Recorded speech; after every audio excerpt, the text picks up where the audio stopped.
Hello and good morning, good afternoon, and good evening, depending on where you are in the world. Welcome to the yet another session of Inspiring Conversations. And we are live from Kópavogur, Iceland. The sun is not shining, it's raining, it's a typical January weather. But hey, when you have me, everything is fine. Let's remind ourselves about inspiring conversations. It's all about creating conversations that really matter.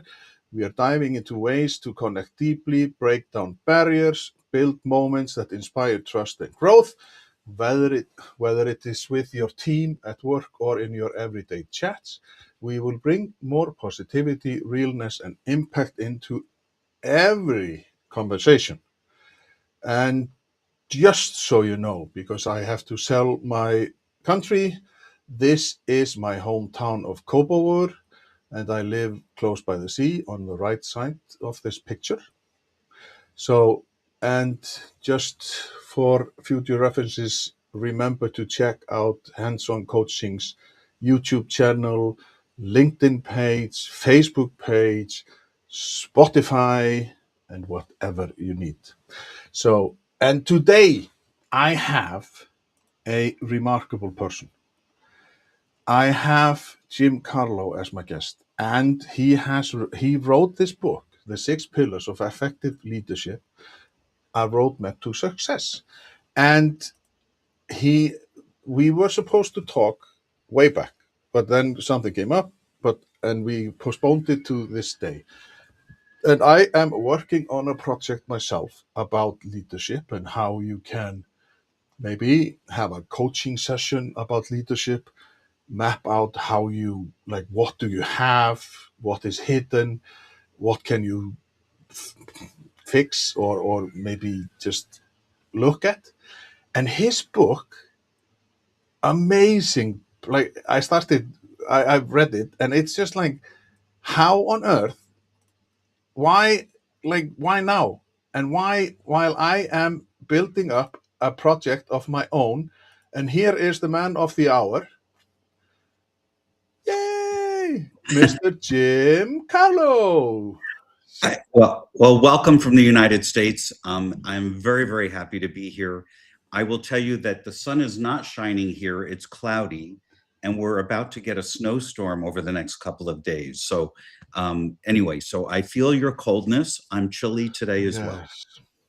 Yeah, that means that we will get the snow from you, because everything, like, we get your tornadoes or your, like, we always get that crap over here from you.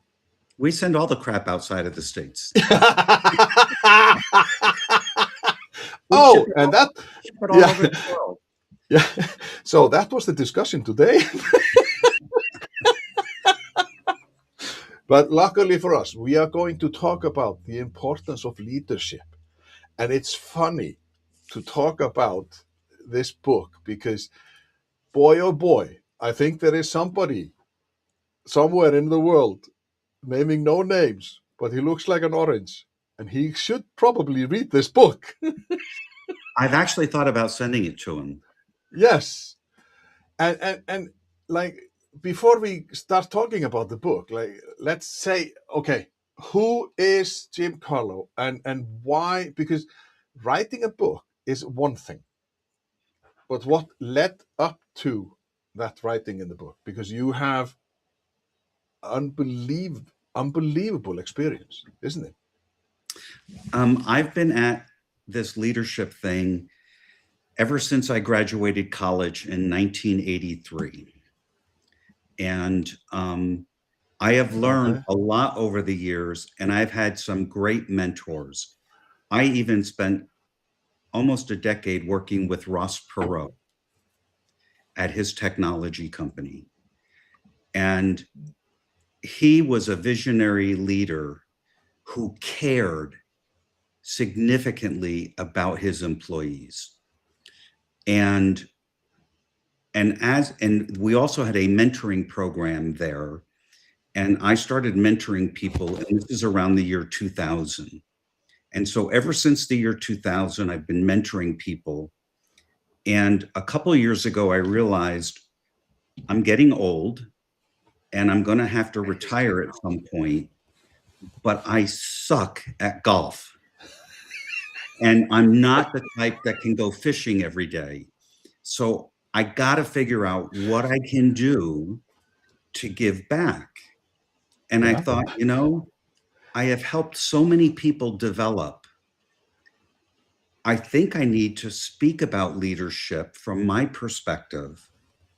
And I spoke to some professional leadership speakers, and I said, how come? So I said, what do I do first?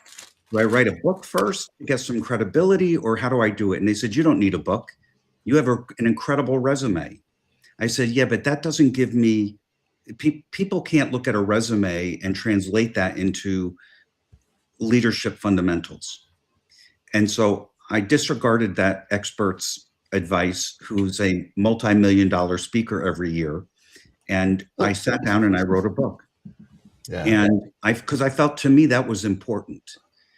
And so what I did is, to create the book, I sat down and I went through everybody I mentored and what were the characteristics that they mostly struggled with. And I had a list of about 15 or 18 items. And then I worked to narrow it down to what I thought the 6 most important things a leader needed to learn, and 6 things that they don't teach you in business school. They don't teach you at Harvard. They don't teach you at Wharton. They don't teach you at Yale. They don't teach it, right? They teach you how to read financial statements. They teach you how to create a marketing plan, but nobody teaches the pillars that I've put together. And I've been speaking now the book's been out a year, and I've been speaking for a year. And the most amazing thing is how the book has resonated with very different audiences. My thought in the book was I was helping people in corporate America, but I've been invited on podcasts for stay-at-home moms.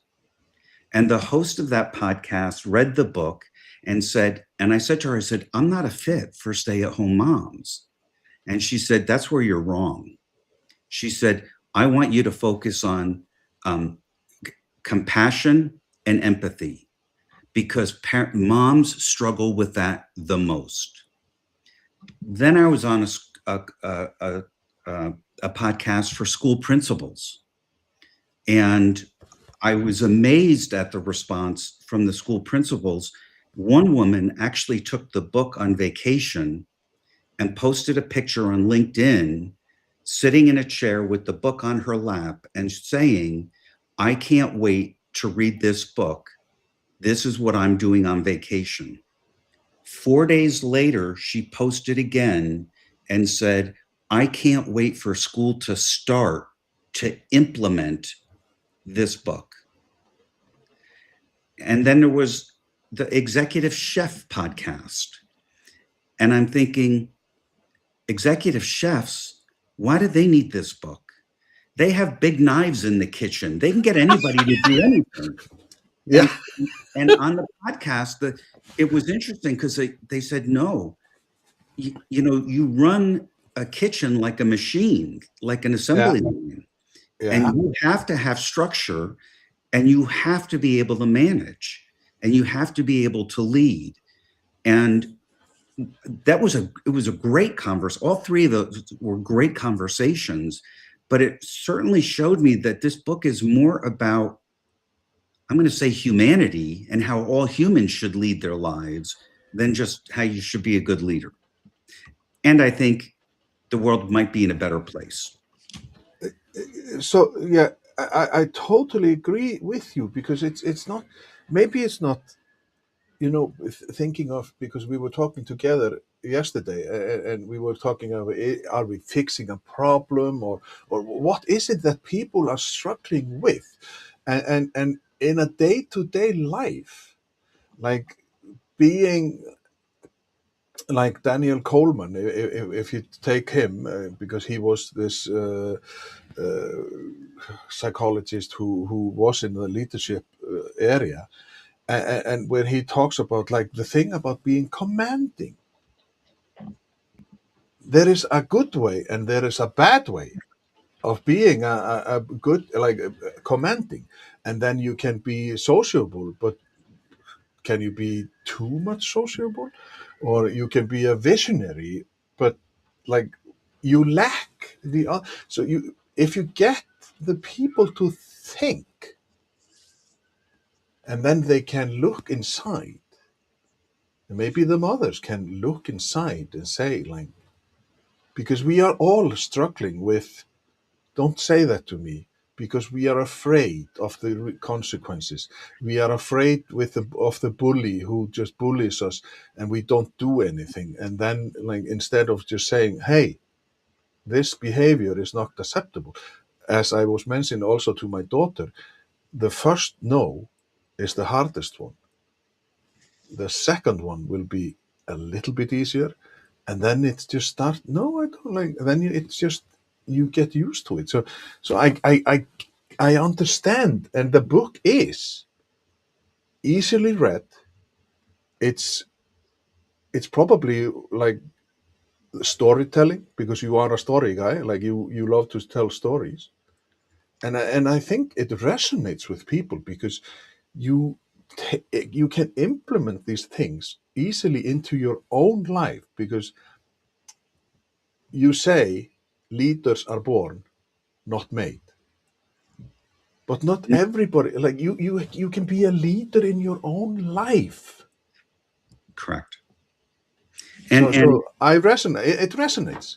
yeah, and the old adage of people are born leaders, if that was true, Yeah, I wouldn't be a leader, yeah, because my dad was a carpenter, his dad was a mason, yeah. and my great grandfather was a chicken farmer. There's no CEO in any of that. No, yeah, yeah. So I am a perfect example of someone who has developed methodically leadership, and I have Hmm. led large organizations successfully. Hmm. And you did make a comment earlier about solving problems, and actually the problem that I'm trying to solve is twofold. Number one, we have an attrition problem in the United States and probably around the world, where attrition rates are 10 to 15% or higher. The company I most recently was with, Hmm. our attrition rate was just over 16%. My attrition rate throughout my career is less than 5%. And that's important because replacing employees is expensive. And the Yeah. Society of Human Resource Managers did a survey of the top 10 reasons why people leave employment. And 8 of the 10 are directly related to the manager or their leadership. Yeah. Directly directly related. And the other piece I fix is I help people create their own leadership identity. And people have a hesitation. It's as if they didn't. So the other thing that we do here is when a person decides that they have to fill a position, a manager position, they then tend to go to the group that needs to be managed, and they pull out the best individual contributor, and they take that individual contributor and say, we're going to make you the manager. And they give them more money, they give them a title, the person gets excited, they go home, they tell their spouse, hey, I'm going to be a manager. And the spouse turns to them and says, have you ever managed anybody before? Do you know how to do it? And they say, no. And in fact, the companies today aren't teaching people how to lead. They're putting them in the position, and then 18 months later, they get frustrated because they're burning out, because what they're doing is they're trying to manage by solving everybody's problem. So if I have a problem, I go to my manager and I say, hey, I can't figure this out. And the manager says, oh, just do this, this, this, this, and this. And they go back Yeah. and they do that. And then they come back the next day and say, okay, now what do I do? So the manager is still doing all the work. And that's why they're burning out. They're not leading. And so I try to tell people, I'm giving you permission to lead. And now I'm going to give you the tools by which to do it. But why is it that we know this stuff? We know that we are not like, we just work up our, like we go up in the ranks, but then we decide, like, why is it that we love? I was just listening to Patrick Lencioni's the five dysfunctional teams, or what? Why can't I remember this book? It's hard to be 29. Sorry. You know, and he had like like in the story that he tells about, there is a CEO, whereas they hire another CEO, and the CEO, like the old CEO, who was a young guy, he was more than happy to take another role in the company. But it's like every time we hit the wall and we have to make changes, then it is something bad. Mhm. It is a loss that our, like, and it's a loss for our ego. Instead of saying, okay, maybe I was not ready. And why is this not like you mentioned, like when we were talking yesterday, you mentioned Yale and Harvard and like all of these great business schools, and in Europe everywhere. Why don't we teach this in some way? I can't answer that question. I don't know, but I'm trying to change that. And we're doing it one pillar at a time, and we're, you know, one leader at a time or whatever. And I'm coming out with online classes that people can take and Yeah, better themselves, that are built on the foundation of the six pillars that we've assembled. yeah. And they all have a purpose, and some of them are very, very hard to develop, and they take a lot of practice. But it's not that it can't be done. It's that you, from the inside, have to have the courage to do it. So for, you know, if we talk about two of the pillars, empathy and compassion, very hard to do. And you have to do it with feeling. And the hardest one of all, and I think this is a worldwide problem, is integrity. And I Mm. call that the non-negotiable pillar. That's the number one pillar in my book. It's non-negotiable. It is the center pillar that holds up the peak of the roof, which is the strongest part of the structure. Without integrity, you cannot lead effectively.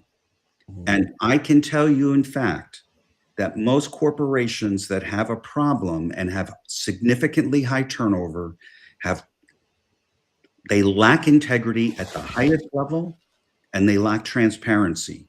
Now, in the corporate world, if you're a publicly traded company, there are certain things that you can't just tell the general populace. Like, we're looking at going to buy GM as an example. You can't put that out in the market because the stock market's going to go Yeah, crazy. So yeah. there's some things that you can't, you certainly can't divulge to everybody. But other than that, I tell my employees, you will know everything that I know that I'm able to share with you. There are some exceptions to that, such as when we're going to buy a company or when we're in discussions to do something. However, other than that, you will know everything that I know. And with that visibility and with that integrity, it allows me that when I show compassion and empathy, they feel it.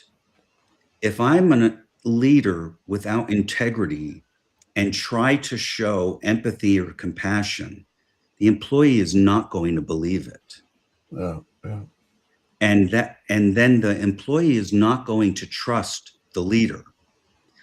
And when the leader loses trust in the employee, when the employee loses trust in the leader, the relationship is over, and they will eventually start looking for a job. Yeah. Trust is so important to build psychological safety in our people. Rab Bassi, a great British guy. He is my like he is my partner in crime, because we can talk about that later. He said he was telling you later on that it's so true. Retention is less costly. It's comparable to getting new clients or retaining existing clients. New managers are not taught to lead. There is this assumption, but then he comes with this great question: do you believe a bad leader can inspire a team to be bad? I don't know if they can inspire a team to be bad, but I can tell you that a bad leader will have poor performance from the team. Yeah. They may That's not, one way to say it. Yeah. they will have a much lower level of performance in terms of overall productivity, commitment to the company, commitment to the job. These are the people who, when they walk in the morning, their head is hanging low and they're like, I hate being here. And that's not what you want. Yeah, and they feel maybe stuck. They can't go anywhere because there could be a like the unemployment rate is low and they can't go anywhere, or they have to be there because they can't see anything else in the position and stuff. So yeah. And it creates a mental health issue because Yeah. then they get depressed about it, and that comes out at home. And then when they lack then the motivation to go find another job because they're afraid that they're going to find the same thing. And I've worked for some great people in my career, but I've also worked with a couple of leaders that lacked integrity. And I will tell you, I did not stay in those environments very long. Yeah. I didn't care what it said on my resume, but to me, integrity was non-negotiable. Yeah.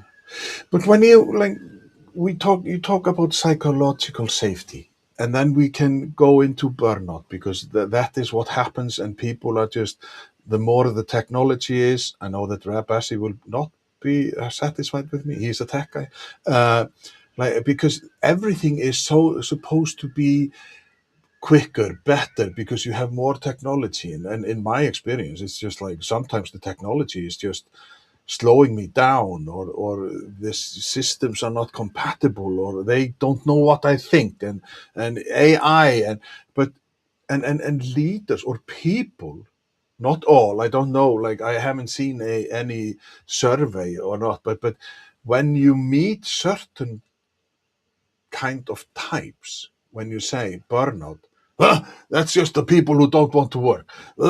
Psychological safety. Well, they can talk about it like they are open. We have our open policy here. They can say whatever they like. Oh, I'm getting, I'm coughing. I'm getting sick. No, you're not getting sick. You can just like, and that continuum. It does that, like, I am not allowed to say anything. I like it just presses you more and more down. So do you, in your talks, do you meet leaders who say, oh, this hype about psychological safety, this hype about the burnout, this hype about ding, ding, ding, ding? Like, No, I what is don't. your experience? So You don't. when I get done with a presentation or talk, there's usually a line of people who want to talk about situations that they're involved in and asking my advice. And I will tell you a story of speaking on a college campus last year. And I told the class I would stick around for questions afterwards. And there was a line of like 18 people. And this one young lady came up to me and she said, I'm in a situation that I don't know what to do. And I said, tell me about it. She said, I work for a local coffee shop. It's not a chain coffee shop. And she said, the manager is very abusive. And she told me the things that he did. Now, he never hit her or struck her. Oh, yeah, no. Right. So, however, it was psychological abuse in the way Yeah. he treated his people. And she had worked there for almost a year and told me, there are nights I go home and I cry. And I looked at her and I said to her, I said, you need to get out of there. You do, even if he changes his tone with you, it is not safe for you in that environment, both physically and mentally. The money's not worth it. If you want help finding a job, I will help you find a job. And so I hear stories like that all the time. And the last conference I spoke at was about 250 people. It was a healthcare conference. And I did bring copies of the book. And one lady came up and bought 15 copies of my book. And I said, Yes. What do you need 15 copies for? She said, I have 14 direct reports and we're implementing this starting next week. This is going to be mandatory reading and this is what we're going to do. And I was like, okay, I'll sign every one of them. And I autographed every one of them. And then in the Q&A session, a gentleman put his hand up and he said, I want to thank you for everything you said today. It has totally resonated with me, but I want to ask you a question. He said, did you write this book for business or did you write this book as a life lesson for everyone? Because I think if everyone followed these principles, we'd all be a lot happier. And I said, the honest truth is I wrote it for business because I was mentoring people for so long and I saw what they were missing. But the reality is it very well could be life 101. I mean, it's just, and it's born from my experiences. And I'll tell you a story first. I won't leave you with that. I'll leave you with a couple of stories. So integrity. The year I graduated college, I was 22 years old. And I ran for a local city office in the town I grew up in. And I won the election and I became a city councilman at the age of 22. Mm-hmm. Shortly after the election, the city manager asked me to visit with him. That visit set the tone for my life. I sat down and he congratulated me. He told me I was going to do a good job. And he said to me, I want to ask you to do me one favor. And I said, what's that? He said, every night when you go to bed and you put your head on the pillow and before you close your eyes, I want you to ask yourself one question.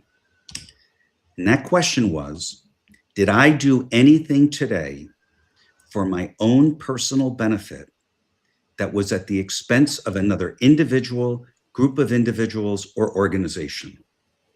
And then he went on and said, if you answer yes to that question, before you can go to sleep, you need to figure out how to unwind what you did and how to never repeat it. And I sat back in my chair and I went, whoa. Do you know, I have asked myself that question every night since November 1983. And I have never answered that question with a yes. And that's where the integrity comes from. Yeah. My entire life has been led with integrity. And I believe if you look at a road and there's a line in the middle of the road, you're not supposed to drive on the line. But to me, you can't veer off of that pathway. And so I tell people, when you see that line in the road, that's telling you to go straight. It doesn't tell you to go this way and this way and this way and back and forth. It's giving you that direction. And that man, his name was Don Crum, gave me that direction. And it changed my life. It's a brilliant advice. I think we should have that in writing. Is it in your book? It's in my book. It's pillar number Yes. 1. And that story is in the book. But because isn't it also something about what I got thinking about was the teaching of do to others what you like, how you treat others will get back at you. Correct. And The golden and rule. if you are a crap to another person, like then you will get crap. Correct. I was working with teenagers and they spoke to me in a way like they were swearing and they were this and that and then cursing me and whatever. And I started cursing them back and like I was the grown up. And of course they said, you're not allowed to talk to me like that. And I said, hold on. If you speak to me in that way, as you have been doing now, cursing and swearing and stuff, then I will curse and swear at you back because that is how you want me to communicate with you. If you want me to treat you as an adult or a semi-adult because they were 13, 14 years old, then you have to think how you engage with people.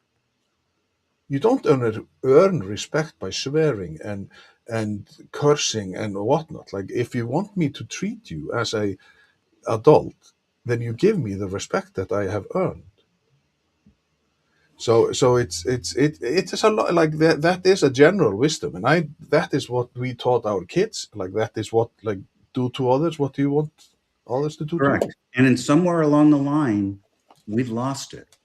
Yeah, And yeah. and I'm going to tell you, it's a worldwide problem. Leaders around the world have this problem. And if our world leaders lack integrity, Yeah. what happens at the next level lower? They're going to start to do the same thing, and then the next layer, and then the next level. And so, leading by integrity, it's probably the number one reason why someone who has worked for me before, when they decide to quit a job or they lose their job, they call me first to see if I have a position for them or if I can help them. Mm. And I often ask, well, how can I help you? Well, if you hire me, that would help me a lot, but I don't know if you have a role. And I said, why would you want to work with me again? And they said, and it's always the same thing. I know what your expectations are, and I know your level of integrity. And I have never worked for anybody with that level of integrity before. And the way you treat people with compassion and sympathy and all of the other pillars. And in fact, I'll tell you a Ross Perot story. This is a true story. One of the policies that we had at Perot Systems, Mr. Perot took care of his employees. And he went as far as, if you had an employee on your team whose spouse or child was in the hospital with a serious medical condition, we had to report it to his office and report what we were going to do to support the family. I had a 28-year-old young man who needed open heart surgery to have a valve replaced circa 2002.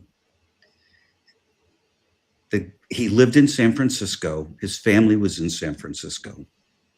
And I reported it to the office, and the response I got back was, Mr. Perot would like to fly the family and the employee to Dallas to get treated here because of the heart specialties we have here at my expense. And I took that back to the family, and the family graciously declined and said, We have a rather large family, and that wouldn't have bothered Mr. Perot. He would have rented multiple houses. And but they wanted to stay there because they were most comfortable at home. Yeah. So I had a job to do. I had to figure out how to take care of that family. They didn't need housing because they lived close by, Yeah. but I had to feed them 3 times a day. My job was to take care of them. So I called the hospital. I talked to the dietary department. They said, there's no way for us to do that. I said, you have a cafeteria, don't you, for employees? They said, yeah. I said, well, why can't they come and eat there? I want to pay for it. Well, we don't have a mechanism to do that. I said, well, you write it on a piece of paper every day what they had, and somebody adds it all up. And at the end, send me a bill. He's going to be in the hospital for 2 or 3 weeks. And so I ended up talking to the CEO of the hospital. And I explained the price. I explained who I was. I told him I worked for Mr. Ross Perot, and I have an obligation to take care of this family. And this family is going to be at that hospital day and night. And I have to feed them 3 times a day. I need a mechanism for them to be able to be fed at your hospital 3 times a day. And then I said, if you can't help me, I will have caterers delivering meals 3 times a day to the floor that family is on, where my employee is being treated. He says, well, you can't do that. I said, sir, I have to do that. And he was silent, and he said, I'll call you back. He called me back, and I told him, I said, we are going to pay for this. We're not asking for a handout. We're going to pay. So a couple of days later, he called me back and he said, we figured out a way to do it. And they're going to be able to eat in the cafeteria, which is what I knew would happen. And they had a way to make it all, to keep tabs of what they had to do. And they had the family names written down so other people couldn't come in and just try to get free food. The employee has a surgery, healthy, returns to work. And about 4 months later, I'm thinking and I'm sitting, I never got a bill. So I called the hospital CEO. And I had to leave a message, and he called me back. And he said, Mr. Carlough, he said, I'm not sending you a bill. And I said, but sir, I promised to pay you. He said, no, you taught me a very valuable lesson about leadership. And I don't take care of my employees like you do. And the fact and the extent that you went to just to ensure that the same family was going to be fed really taught me something about my own personality and what I need to change. So I'm not sending you a bill.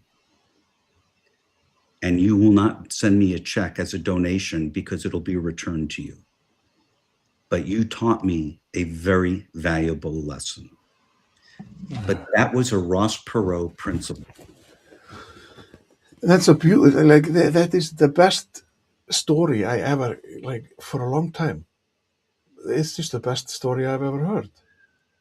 And it's brilliant. And it shows that when you realize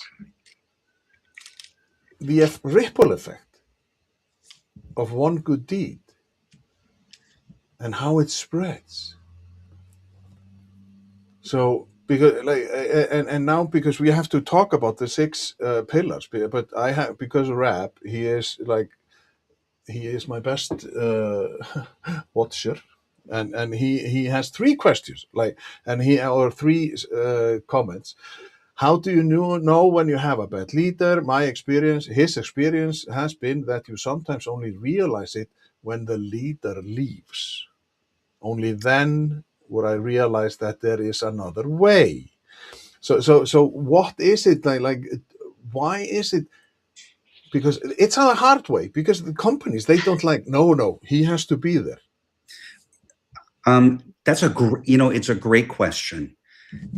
And it's one of those things that you don't know what good is until you've had bad.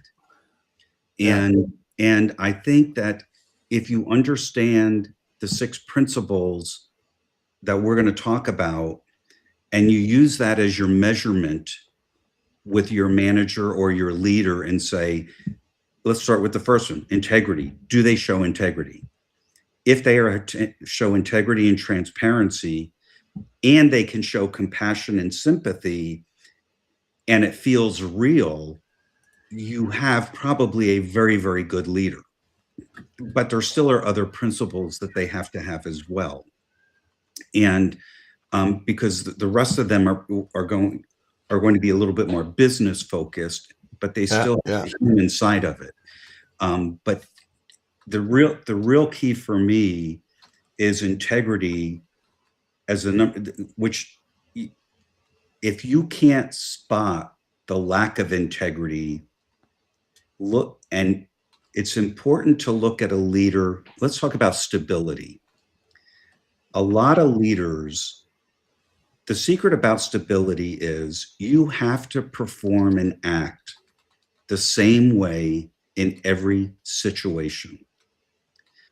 If I'm having a bad day or something's going wrong and I'm screaming, that's going to be a reflection on the employees.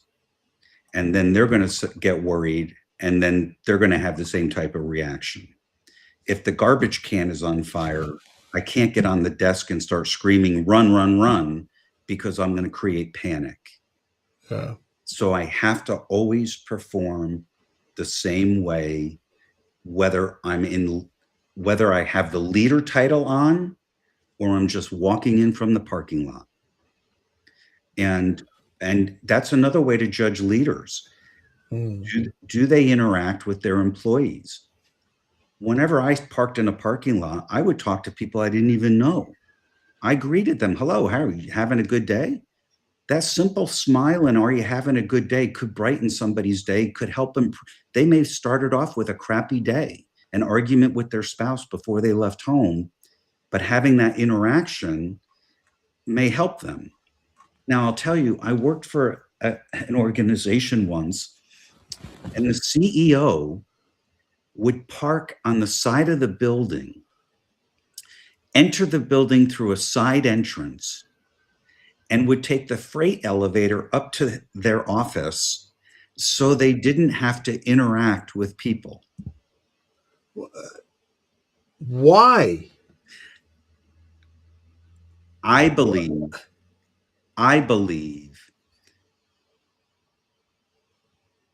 it was more personal, and he didn't want to engage with them, and he wanted to just get to his office to do his thing. And what he missed was he's their leader. Yes. The more interaction he has with that team. In fact, I'll tell you the perfect example. My dad, after he stopped being a carpenter, he worked in a factory. And it was owned by DuPont. And I don't know how many people they employed. Let's say 1,000 people. They ran 2 shifts, I know. And my dad worked there. And that plant manager knew every employee's name. And he would always walk around the plant, visiting different departments and talk to everybody. In fact, 2 summers during my college, I got to work there because they hired employees' kids for grunt work, but to give back to the families. Do you know he knew my name?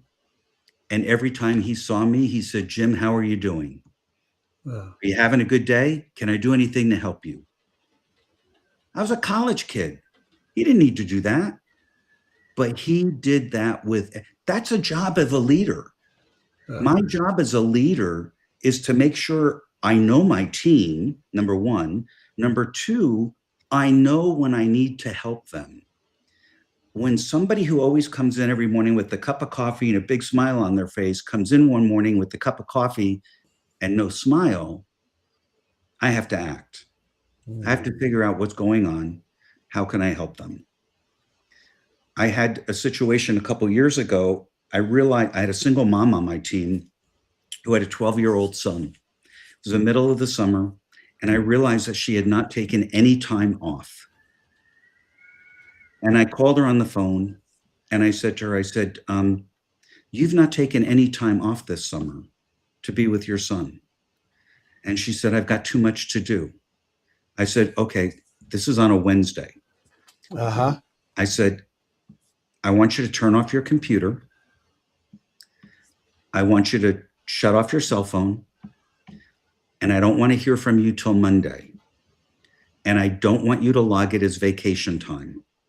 This is my gift to you. But I want you to go spend Wednesday, Thursday, Friday, so 5 days with your son, unworried about work. She said to me, can I negotiate that? I said, no. And she said, no, hear me out. She said, I promised the customer a deliverable for Friday. Can I do it next Wednesday, Thursday, Friday? I said, yes, but you cannot extend it beyond then. But you are going to spend 5 days with your son. In fact, you can do Monday to Friday. It doesn't have to include a weekend. And you still are not going to take it as PTO time. You have been working your butt off, and I owe you that time with your son. Do you know when she came back after 5 days off? The first thing she did is she called me and she thanked me. And she was actually in tears and said, I can't imagine that I didn't realize how important it was for me to be with my son. Mm. He's 12 years old, middle of puberty. I mean, she had to, and I forced it, and I forced it. How many leaders would do that? But that's when you start to think about sympathy and compassion and how important that we're so important to them that we need to know their whole life. But it is also like the story from you and the story from DuPont. Like you have in that instance and that moment, then you have a role model who, because if you are just working and you are just a number on a sheet or like the Excel sheets and it's just like ridiculous how some stuff has taken over.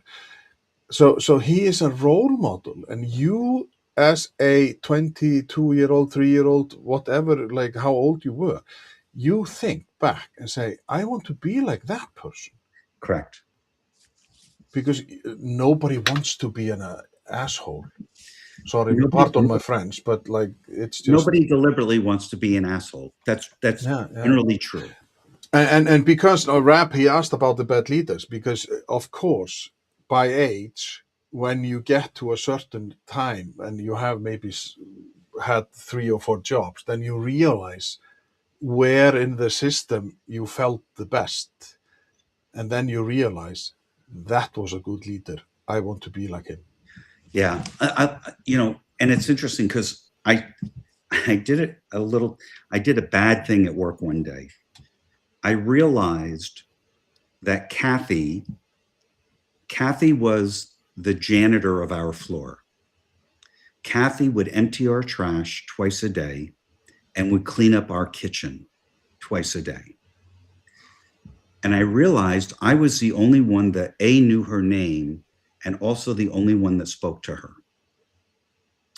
And I sat at my desk one day when I realized, as I walked onto the floor with her, talking with her, that nobody else greeted her. And I said, I'm going to fix this. I sat down at my computer and I sent a note to the entire team on the floor, 60, 70 people. And I said, there's a person that comes on this floor twice a day, takes out your trash, cleans up after you in the kitchen when you leave your trash behind, and does your dishes. The first person who can come to me and tell me her name, I will give a $50 Starbucks gift card to. And I hit send. The mistake I made was I didn't tell Kathy, and I didn't tell Kathy's boss what I was doing. And the next thing you know, I leave my office and I look up and all of these heads start popping up from cubicles. And people started running around trying to find where Kathy was. And I was like, oh my God, what did I do? And she saw this crowd coming at her. She got in the elevator and went downstairs to her boss. And and and her boss called me. She said, what the hell are you doing up there? And I said, well, I was really upset that nobody knows Kathy, and she's our teammate. She does, I mean, she picks up after us. So somebody did get the gift card, but something else amazing happened, which is what I wanted. Kathy then immediately became part of the team to everybody else. Yeah. And you know what? Our employees started cleaning up after themselves in the kitchen. They wouldn't leave dirty dishes in the sink. They would put them in the dishwasher. They would wipe down the counters. They didn't leave their trash behind for somebody else to throw away. Yeah. So that whole floor learned a very valuable lesson. And I learned a very valuable lesson that never do that again unless I tell the boss first. Yeah, that would be nice. Like, surprise!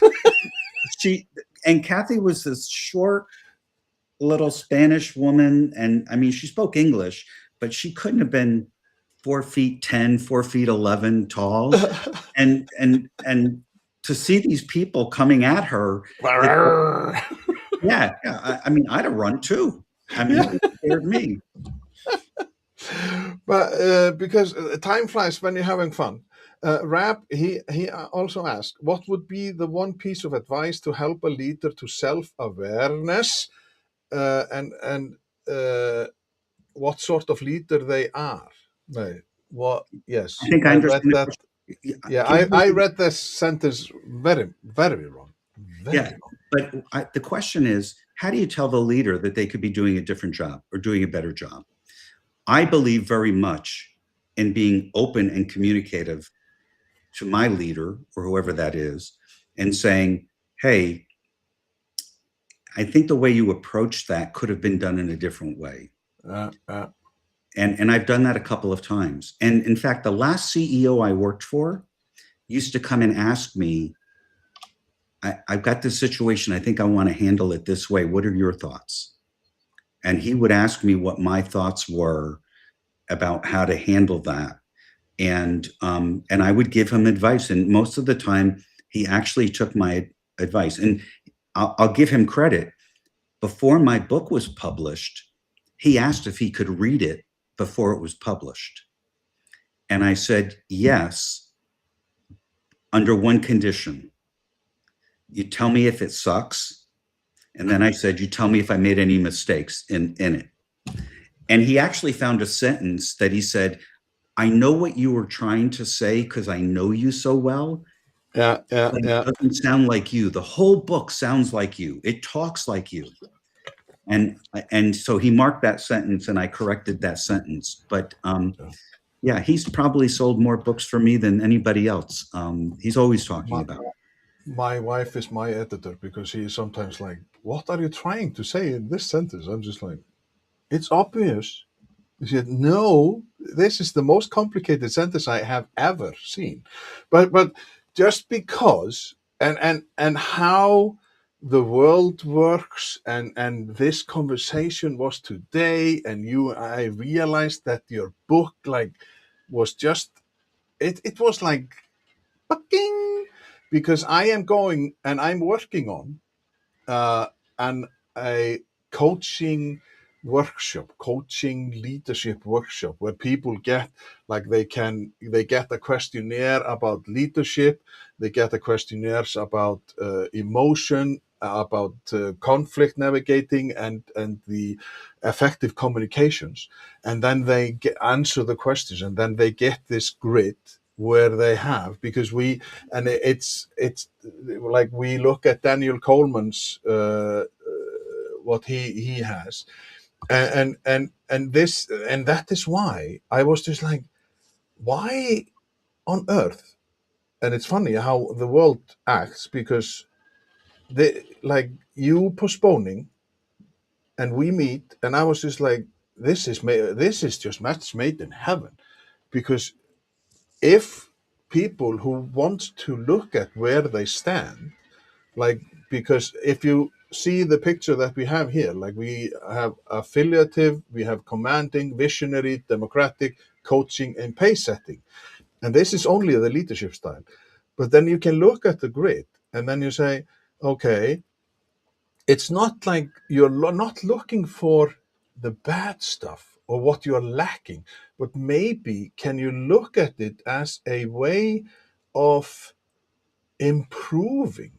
Because as we are talking about commanding, and commanding is to the left, and you can see the line is just like very flat. Maybe you could learn something about being commanding, that it is all right to be commanding, because usually you tend to get like, why are you commanding me? Like, you get the think, like, you are like this, like, especially by older people when you're growing up, like, you don't command what I should do, or a visionary, because and pace set, like how we can help people to look at the whole picture, and maybe, because it's about development, isn't it? It is. And we are talking about, this is something I will be launching soon.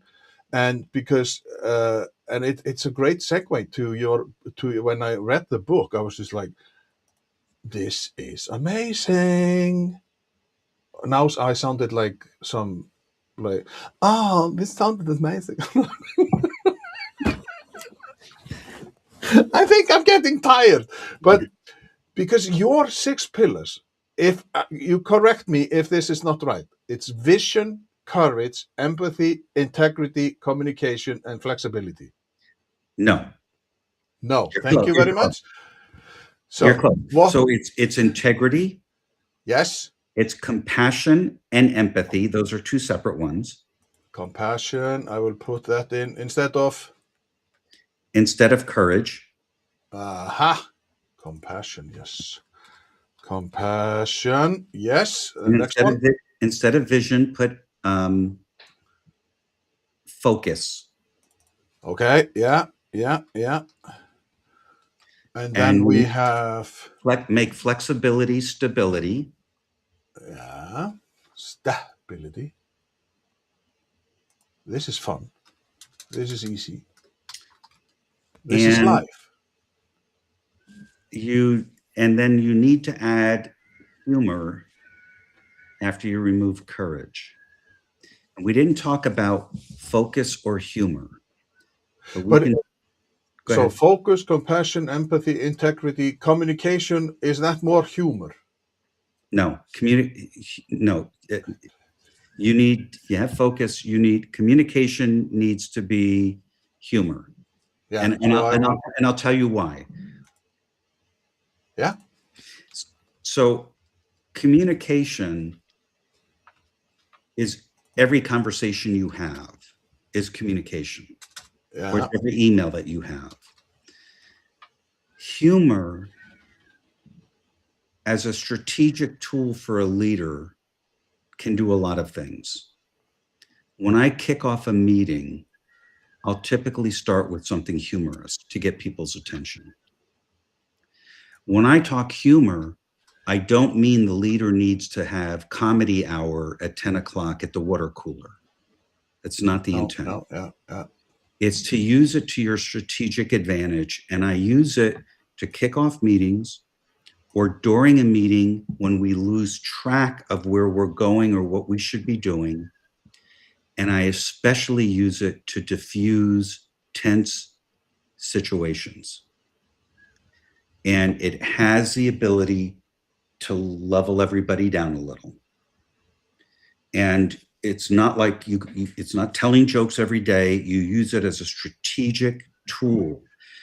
Now, our world today is hypersensitive. Yes. If you go back and look at 1970 TV shows and listen to the humor, you would not get away with that today. Oh no. When I use humor, it is self-deprecating humor, something that I did in my life that wasn't very smart or bright, or like the situation with Kathy, and just to get people to humanize and understand that. So Rab Bassi is just integrity, focus, compassion, stability, empathy, and humor. Yes, you're right, Rab. But it has to be a strategic tool, not an everyday item. And it also humanizes you with the team, because when I can tell the team, hey, I did something stupid the other day and here's what I did, Uh, they look at me and they say, oh, the guy does stupid stuff like I do, uh, right? He's just like me. And I don't want people to think that I'm up here. And I never introduce myself as saying, hi, I'm so and so's boss. I always say, I'm Jim and I work with so and so. uh. I never, in fact, that's another thing I got from the Perot Systems company. Nobody had titles. If you wanted a business card and you wanted a title on it, it said associate. Yeah, yeah. And my boss there, who I have great respect for, Mike DeMott, who is one of my favorite managers of all time, he would always say in front of the customer, Jim and I work together. Yeah, Mm. but if Jim doesn't do the job, do I call you? He said, yeah, you can call me or you can call Jim. If you have a problem, Jim's going to fix it, because Jim's not going to want you to call me. But how? Well, humor. You have a likable face, Jim. No, my mom said I have a face for radio.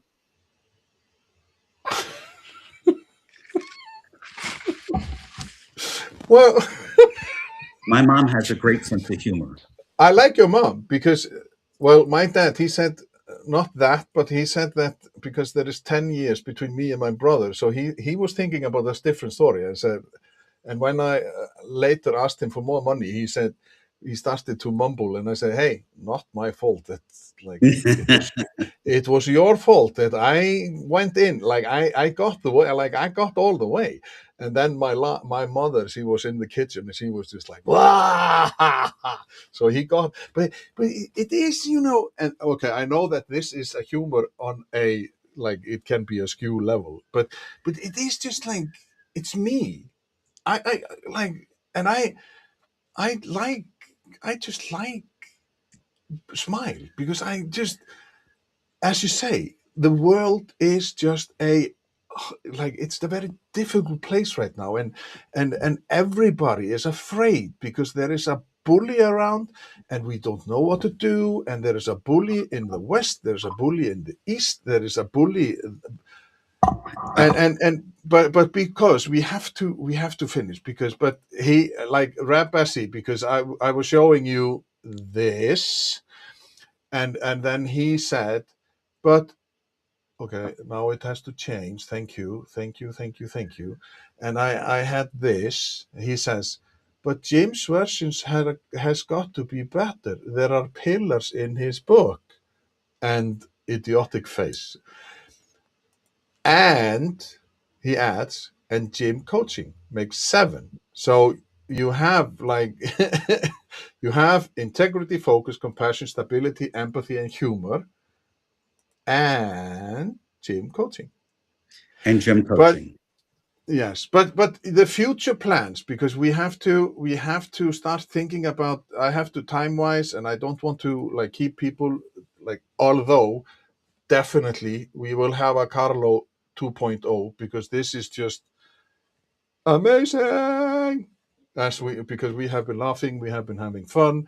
People can find you on LinkedIn, Facebook, Instagram, and a little less on X, but, like, they can find you, and I'm you on, are on I'm YouTube. on, I'm on all the socials. My website Yeah. is just jimcarlough, allconnected.com. and I It will be was coming out. you were way too quick. That was the next Oh, button. sorry, I'll be Now, quiet. This is your show. no, I forgot. no. Okay, now you got me laughing too loud. But your website is jimcarlough.com and heaps of information there, loads of information. And just people can reach out to you on LinkedIn, Facebook, Instagram, YouTube, whatever. And the 6 pillars, let's just run by them once more. Maybe we take it from, because I know that. Rap, he will be happy with me now. Integrity, focus, compassion, stability, empathy, and humor, and no question mark, because that are the 6 pillars. And again, I can't highlight enough that this is probably the best thing that has come into my lap, and it's just amazing. And it's just because this you are amazing. Well, And thank you.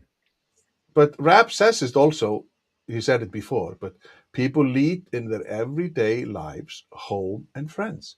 He truly resonates with you that leadership is not for business only, and we can assume that people need this book whether they are at home with friends, because you can always stop and think. Pause. What would Jim Carlough say? What are the 6 pillars? Where am I now? Am I true to myself? Am I like loads of stuff? And true story. I hand the book out when I go through the drive-through at the fast food place. If there was one woman one day that she just happened to ask me, she said, "Well, what do you do for a living?" I said, "I'm an author." She said, "An author?" And I took out the book and I handed her the book. And she was like, "Oh my God." And next thing I know, she's posting on Facebook, "I got this book from an author who lives right here in McKinney, and I'm going to read it." So the book is available on Amazon.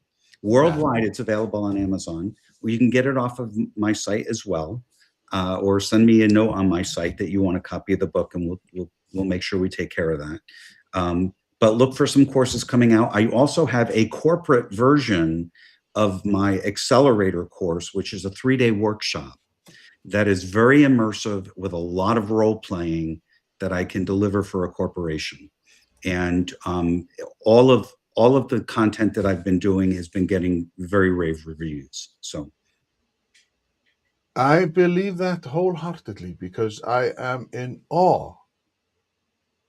And my jaw went down to like, I'm just, Jim, you are the best thing that I have encountered well, today. I've been looking forward to this discussion for a long time. I'm That's glad just I'm because glad we got together. Yeah, that's just because I'm 29 and I look like massive hair, and they're like I am Hey, I don't have that much left. no competition. But for people, next week I'm going to talk to the next inspiring conversation is with Andrew Brummer on Thursday, 29th of January, where we are going to talk about why networking feels so hard and why people choose to follow you anywhere. So, do you have many followers? Can I ask one favor? I would like Yeah. to ask your listeners to post comments when you post this out on LinkedIn as to what they thought and what they took from it. I would love Oh, yes. I would love to hear the comments. Yes, and I think they have been like, well, Rap has, but hopefully people will listen to it later on. And Rap, he asked when you will be in UK passing his McDonald's. Are you in McKinney, Texas, Rob? No. Oh my God, you two, you would be a great match together. Like I think you should be friends with him. So you should connect. But as always, like thank you from the bottom of my heart, Jim. This is just absolutely so refreshing because it doesn't have to be difficult, It doesn't. and it shouldn't be. and you've got to enjoy what you're doing. Oh yes, I love what I do, yes. and I'm making an impact, and I just love what I do. And you only live once. Correct. And I can't get enough of Rand Timmerman, who was 72 years old when he walked the Appalachia Trail, like 72, and he walked 1,500 miles in 6 months. Wow. And he was a Vietnam veteran, and I got great stories from him because that is a gold mine, a gold nugget, as Pradeepa would say, because she was also a great, she was very inspiring as well. So, as always, when I say goodbye, people be curious, be interested, be inspired. Buy Jim's book, get it on Audible. Don't forget that. And just, Jim, it has been a fantastic. Thank you for having me. You're It's been a blast. welcome.